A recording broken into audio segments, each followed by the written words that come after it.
Kate Milafalcha. Welcome to Irish Granny Tarot. This is part 2 of our Saturday book, Glimpses of Other Realities, Volume 1, Facts and Eyewitnesses by Moulton Howe from 1993. And we have just completed the first part of the book, which was about crop circles. And now we're going to look at the second section of the book about animal mutilations. And I guess I should warn everybody that I am not going to show you pictures of these animal mutilations. They are appalling.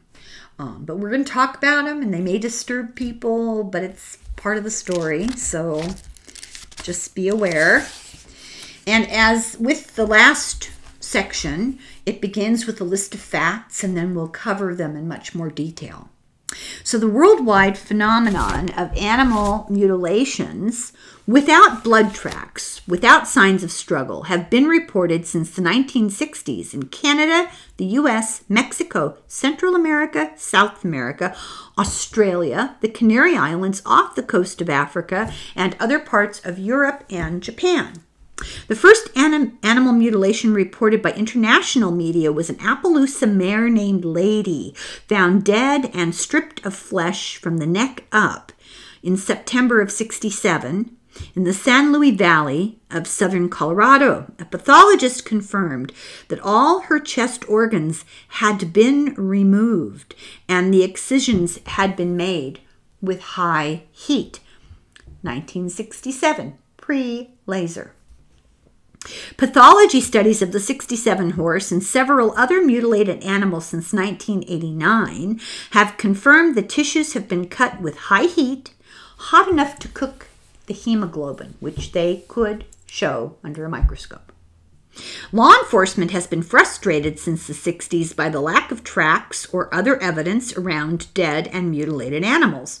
Often, unidentified helicopters, large round orange lights, or beams of light have been reported to law enforcement in or near pastures where mutilated animals have been found. Cattlemen's associations have offered reward money since the '70s for information about the mutilators, but no one has provided hard evidence to collect. Daytime eyewitness accounts by a Milam County, Texas rancher and a couple in Springfield, Missouri have described non-human beings with animals that were later found dead and mutilated or had disappeared.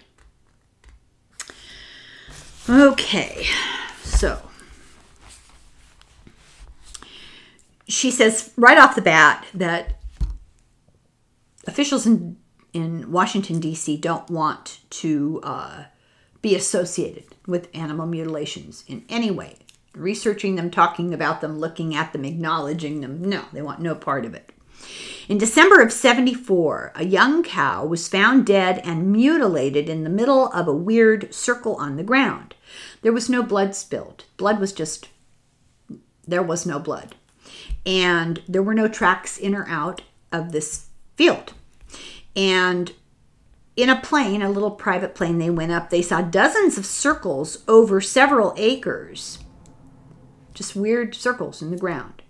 And a newspaper article covered it and said, UFOs zapping cows. In October of '74,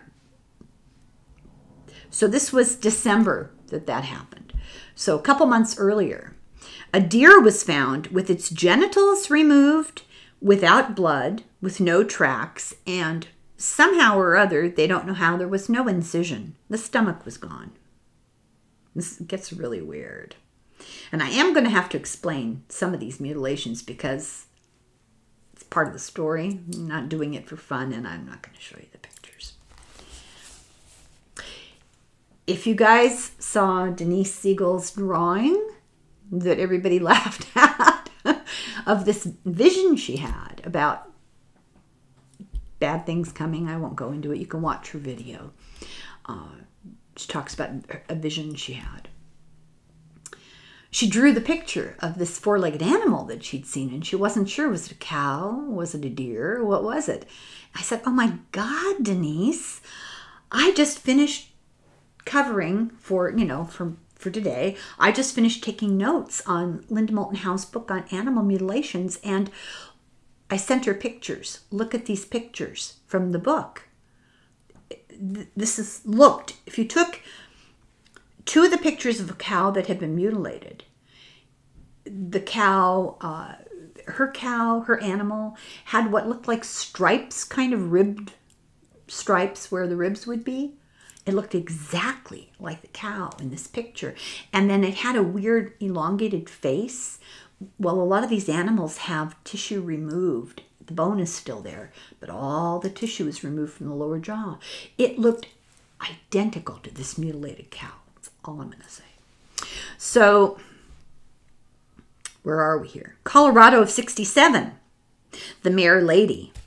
From the neck up, she was only bones. All the flesh had been removed. And eyewitnesses had seen UFOs. And we're going to stipulate here that a UFO means it's an object that's unidentified. We're not implying anything. UFOs and lights were seen in the sky before she was found. And all of her internal chest organs were removed with surgical precision using heat. Her hemoglobin was cooked. And there was a weird circle near the horse. Howe made a documentary, A Strange Harvest, about this whole story. Begun by her newspaper reporting coverage. She was a science reporter, I think. And this really upset Washington, D.C. But, okay, since then, since the first cases into when the book was written, there have been thousands of dead animals with circular incisions and the surgical removal of internal organs without external incisions. And in the margin, I put exclamation point, exclamation point, exclamation. So they look at these cows and they have some external injuries. They're not injured. They're surgically excised. Facial tissue, genital tissue, rectal tissue, and that's all. And then the vet will take it and do a necropsy and open them up, and all their organs are gone. And there's no point of exit, no incision. Sometimes they have a missing ear, missing eyeball, or tissue within the eye socket is missing, lower jaw flesh missing, possibly the jaw itself and the teeth and tongue missing. I hate to say this, but I'm sorry. Plug your ears. The rectum cord out, the tail taken, genitals sometimes removed. Sometimes the testicles would be gone, but the scrotum was still there. No incision. Udders would be removed. I mean, this is just bizarre. And this is seen in Canada as well. Howe had talked to the RCMP in British Columbia. So, of course, this was during the whole satanic panic time, and because we're talking a couple of decades period. And so people are like, oh, satanic cult is mutilating these animals. But they never arrested anybody. They never found any cults, ever. They, you know. And it was happening all over the world. So it was a very popular cult. In 1980, one cow was found with its heart gone. Now, but get this. The pericardium had not been cut into.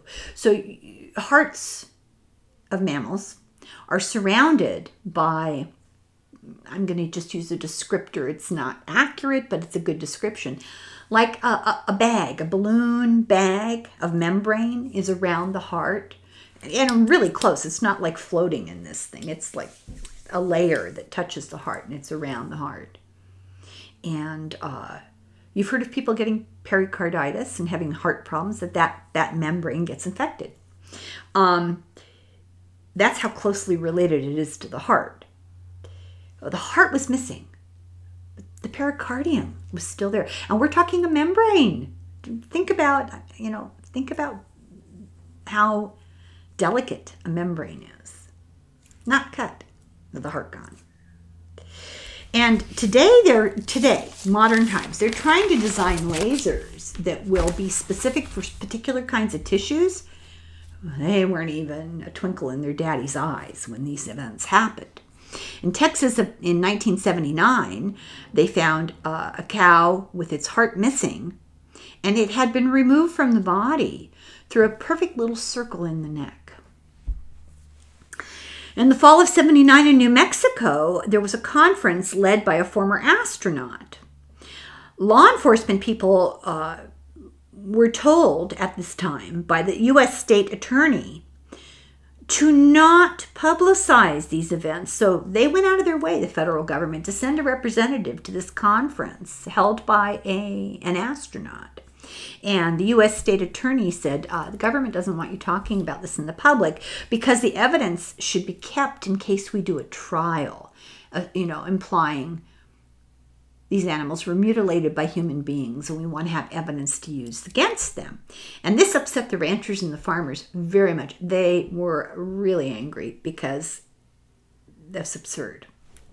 Law enforcement had a ton of photos and the vets had all this evidence, and it made no earthly sense, literally no earthly sense. People had seen a strange shaft of blue light over a dead cow in Arkansas.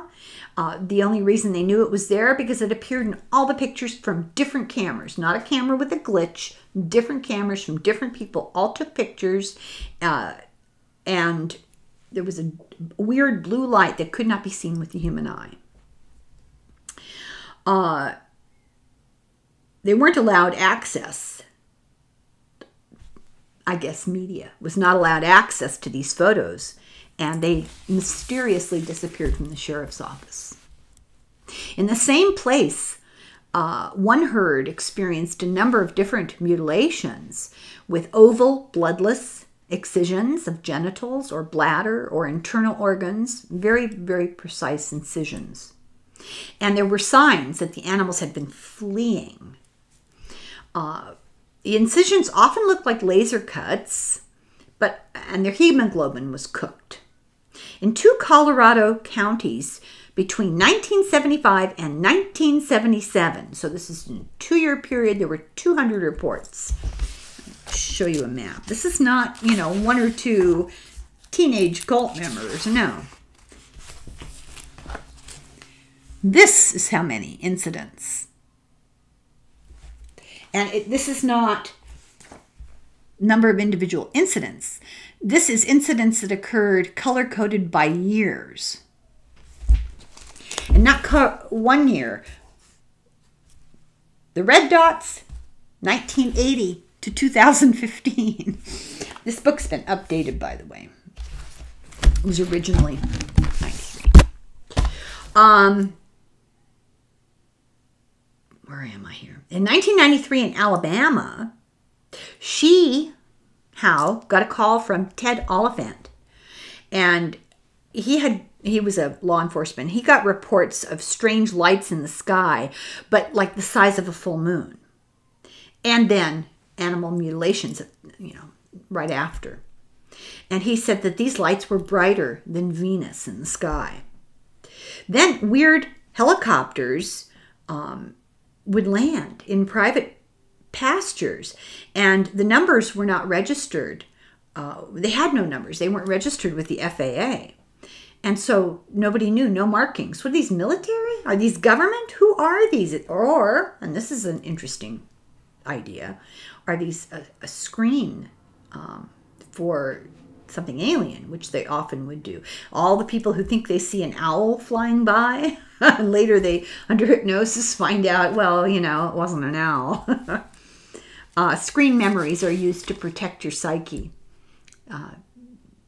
Their power of suggestion, and this is the theory, the power of suggestion of the ETs is, you're just going to remember owls, or you're just going to remember officials with a checkpoint on the street, on the highway, or you're going to remember helicopters in the sky. And, under hypnosis, legitimate hypnosis, they remember no owls. They remember an ET stopping their car. They remember a UFO at the side of the road and not police checkpoints. Or they remember, as in this case, they weren't helicopters. So a number of farmers at the time reported hearing helicopters but not being able to see them. We had a helicopter go over our house the other night that actually shook the house. I've never heard a helicopter get so close to the house. I was thinking, where can I hide? I think it's going to hit the roof. This is what was happening to these farmers. You know, they'd hear these unbearably close helicopters. They'd look outside. There'd be nothing. And this happened in many states. In Alabama, strange lights were reported in 1989. There was a flood of sightings. UFOs were seen, some saucers, some triangles. And each of these lights that were seen were the size of one house, each separate one. This telling people that the craft was bigger than a football field, 300 by 150 feet. Multiple witnesses, including law enforcement. And in some of these pages, she does go into detail with names and dates and times. And we don't need to busy ourselves with that because we already know this. But this is to refresh our memories. Fife Police Chief was the first to witness all this and to report one over his car that had no sound. It was a huge triangle. No sound. Just flying over his car. So these sightings go back as far as records have been kept. Natives before 1540 called them the fire carrier, which is an interesting way to describe the lights because they had no experience with lights. And they referred to the little people. They believed a certain crystal could call little people to do one's bidding. And also, they report stories of giants with very slanted eyes like those, you know, from Communion, those large slanted eyes like that, like wraparound sunglasses. And these giants were described as beings who lived far away where the sun goes down. So there's a story here, and I don't know if I will or will. I am going to read it. Apparently it was good enough to underline the whole thing. So here we go. One of the earliest and most dramatic encounters occurred in the middle of January at 2 a.m. in Geraldine, Alabama. This is modern. Baptist minister Roger Watkins, his wife Betty, and teenage son Chris told Howe they were jolted out of sleep by the sound of a tornado coming through the walls and the house shaking so bad I thought it was going to come apart, Reverend Watkins said. He got out of bed and ran to the window that looks out over an open field near his house. Chris went to the window in his bedroom on the second floor, and both told me they were looking at an enormous object no more than 6 feet off the ground at their fence line about 50 feet away in this field. Here's the upstairs room where the boy was. Here's the downstairs room where the dad was. It was shaped like a plate, explained Reverend Watkins, with pulsing lights of many colors all around, what looked like silver metal. Here's the shape. And here is all silver metal. It's a disc.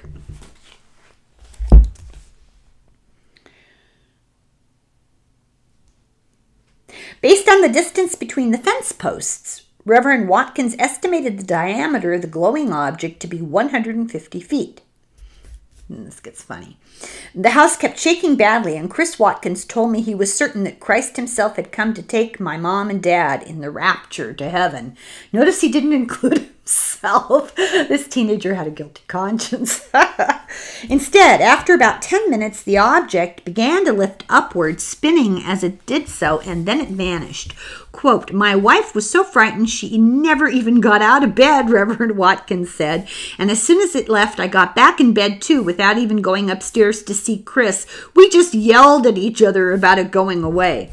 Reverend Watkins said he couldn't go back to sleep, simply lay there waiting for the sun to come up so he would not feel so scared. When he got up and walked through the living room to the kitchen, he found evidence that the night terror had been real.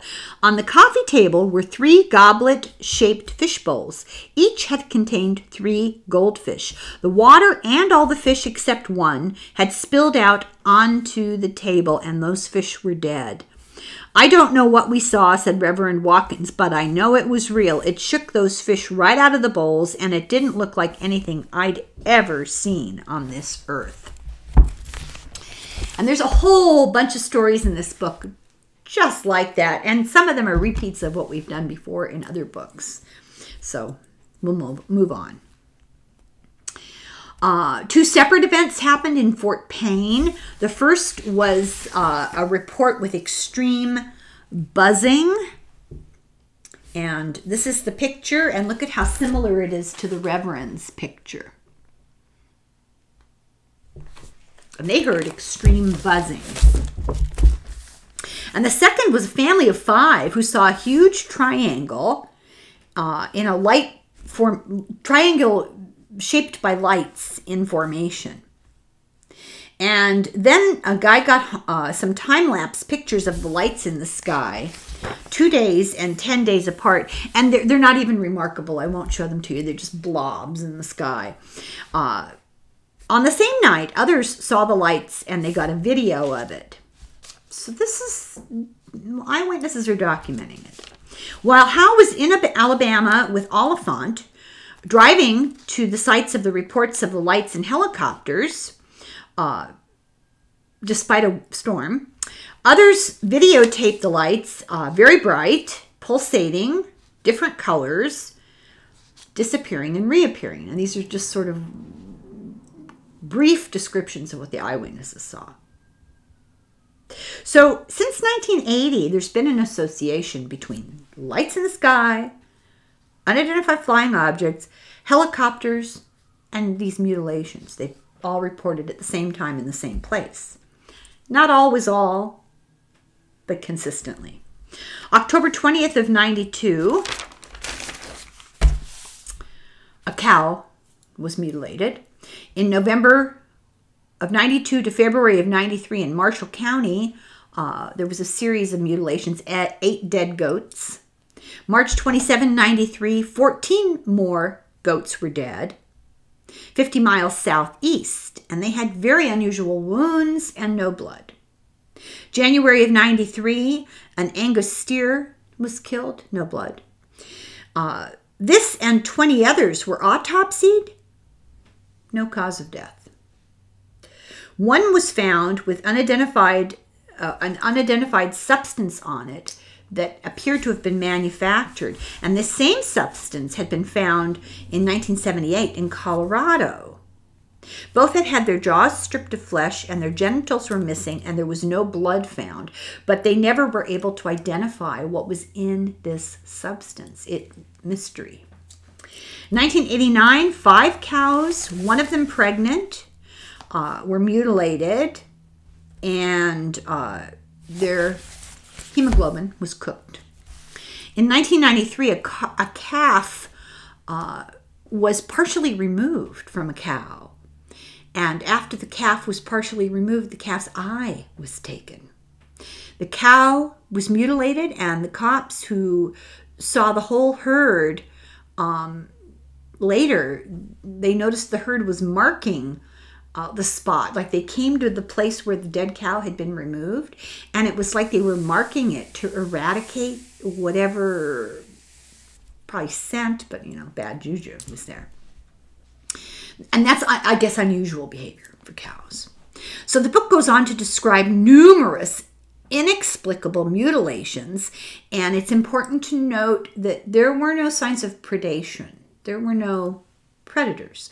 Either no predators existed in the area that would go after cows, or there were no prints. Predators have a kind of signature way of dealing with their prey, and that wasn't at all what was happening. A vet said it's all quite difficult to comprehend and bizarre. These are all similar to each other in a wide geographical area, but he'd never seen anything like it before. He couldn't explain it. He said, how do you explain microscopic evidence of cooked hemoglobin? Laser precise cuts. And they made a point. I probably come to it again. I don't know if I wrote it down. But they made a point of saying, the vet was saying, he didn't have access to any kind of a laser. That their other vets were starting very, like high-tech surgical, rarefied veterinary clinics, like one in a state, would maybe be experimenting with doing laser surgery, but it wasn't commonplace. He said if he got his hands on one of those lasers and he was going to go out into a field and use it on a cow, he would need a generator the size of of a bus in order to energize the laser. So some local cops' official position, despite all the eyewitnesses and the photographs and the video evidence and the veterinary evidence, were that there were no mutilations. It's all being blown out of proportion. The microscopic evidence indicated a use of some sort of heat. It was not predation. A family at the site of one of these cow things had seen strange lights over the field of the size of a pulsing full moon. Then they saw strange helicopters later, and this was a common story that kind of began in early 1970s. Helicopters with no identifying marks, which is against the law. FAA, you have to have call signs on them. Flying far too low. Flying with no lights at night, except a directed beam onto the dead cow. The nearby military was asked multiple times by law enforcement and newspaper people, and he heatedly denied any involvement. So there's that association with UFOs and helicopters. In 1980, north of Houston, 2 women and a child in a car saw a diamond-shaped UFO being followed by 23 helicopters. In Fort Hood, a pilot later said that he and his fellow pilots had been sent to the site of unusual aircraft below radar. So the military sent out their own pilots to investigate in the air. We've got sightings that are not showing up properly on radar. And they had what they call contact teams. He said these were teams that were specially trained to deal with unidentified landed objects. For the Chinooks, each had its own contact team. So what were they thinking they were going to see? What they saw, this pilot reports, was the biggest diamond in the sky that I had ever seen. It threw off sparks of light. It flew 7 to 10 minutes at low altitude, and it was followed by helicopters. It stopped. It let off sparks like a sparkler on the 4th of July. It began to glow. And at that point, the pilots were ordered to leave the area, go back to camp. And later, they were told in their debriefing, oh, those were experimental craft. We just need to keep civilians away from that area. The diamond had descended over a car with 2 women and a child in it, as I mentioned. They ended up with burns, severe eye damage, hair loss consistent with radiation sickness, and nobody ever gave anybody an explanation. That was kind of just, that's the end of that story. So let's see here. There's so many pictures of dead animals. It's really grotesque. A controversial videotape began making the rounds in ufology and on television in 1992.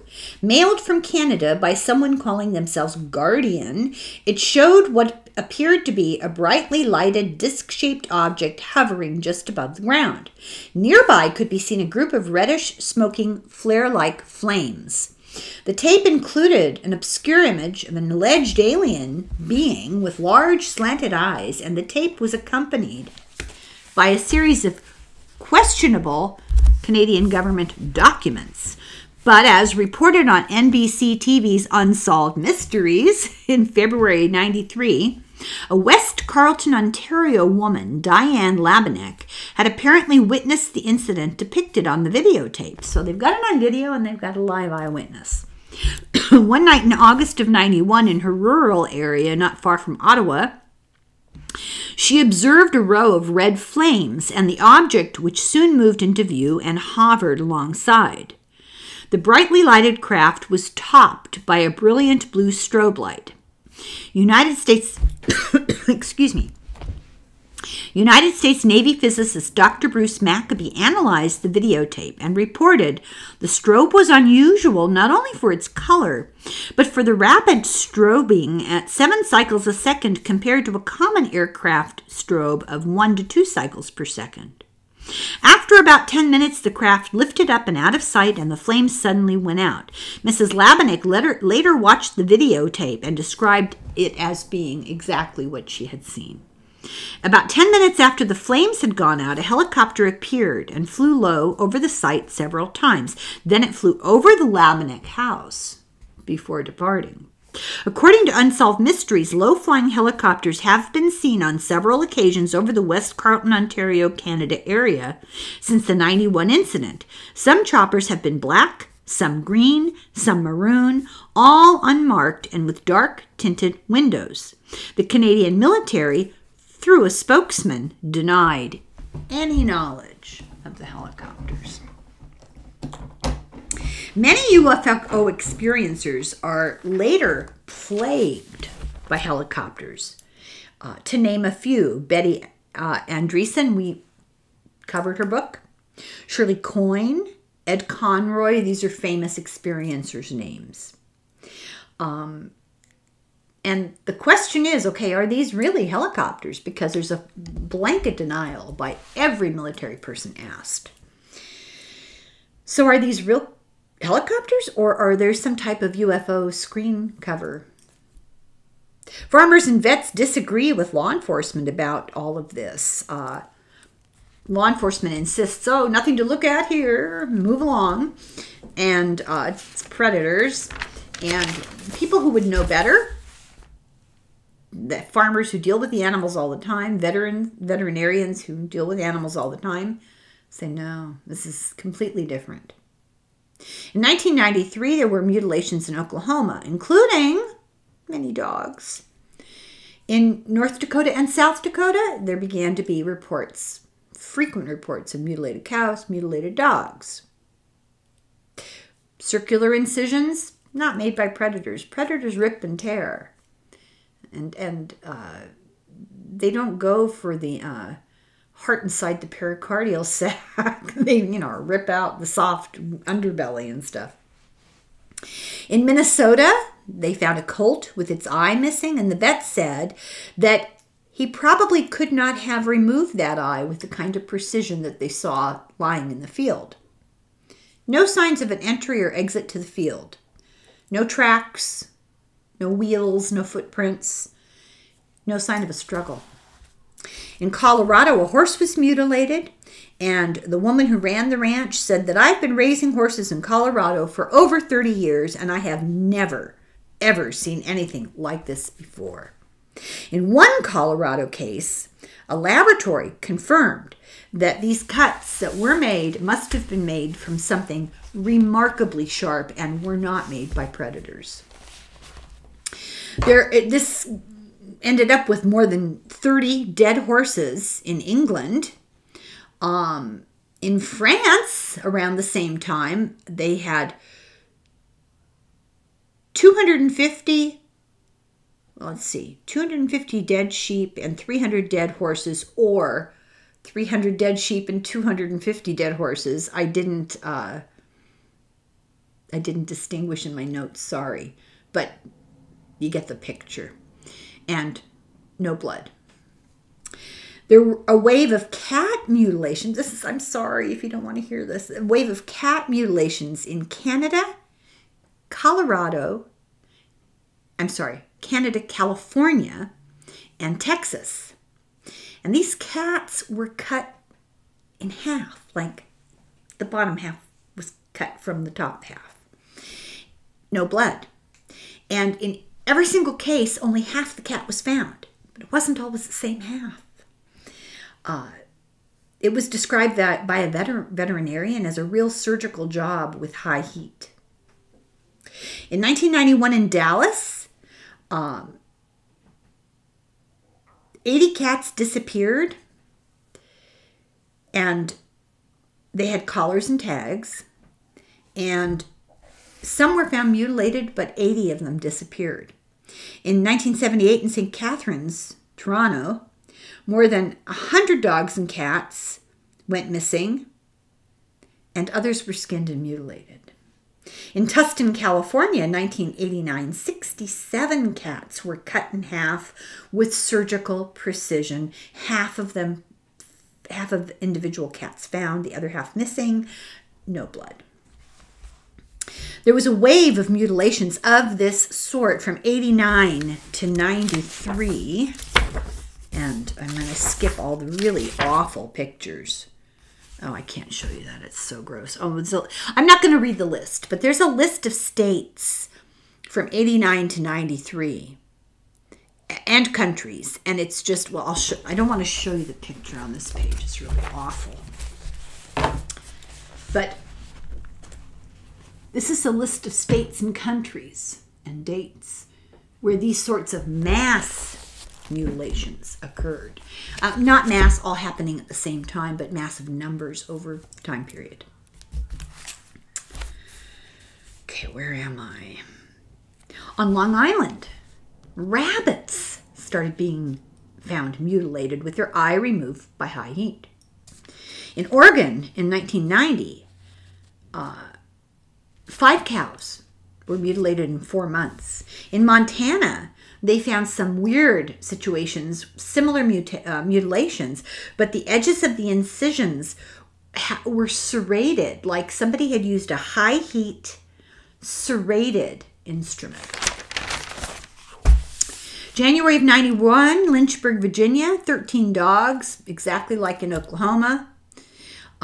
One vet told Howe that he couldn't talk publicly about this, but that there was no medical explanation for the removal that he saw of an optic nerve and a bloodless plug of skull tissue.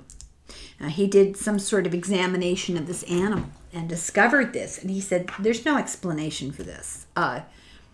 This is not cult members in a field. This is not teenagers in a field. There's somebody with knowledge and skill doing this, and it's really weird, arbitrary things are being done. 92 in Oklahoma, people sighted green sparkling balls of light over a field. The next day, animals were found mutilated. Several times in Oklahoma, these reported lights occurred with mutilations. Then somebody reported seeing a diamond object, like before, that landed.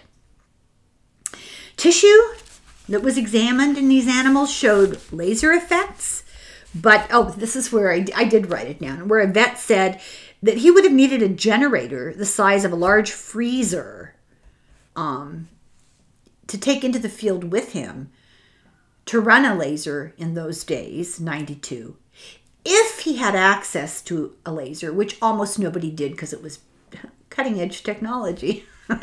See what I did there? So, the other thing that was really interesting about all these animals, all of them, was that decay was very long delayed. So that these bodies, if they weren't found the next day, and if they were lying in a field, like the porcupine, sometimes for as long as 2 weeks, because farmers would be gone, or it'd be a wild animal that was mutilated, or it would be a dog or a cat that they couldn't find, and then they'd find them in some far-off field, not decayed. In England in 1992, 15 sheep and 2 cows died one by one on the same farm over a 2-week period with no cause of death. Then a crop formation showed up, and the dogs that belonged on this farm wouldn't go near any of it. Wouldn't go near the crop circle, wouldn't go near any corpses that they did find. There were reports of mutilated cows.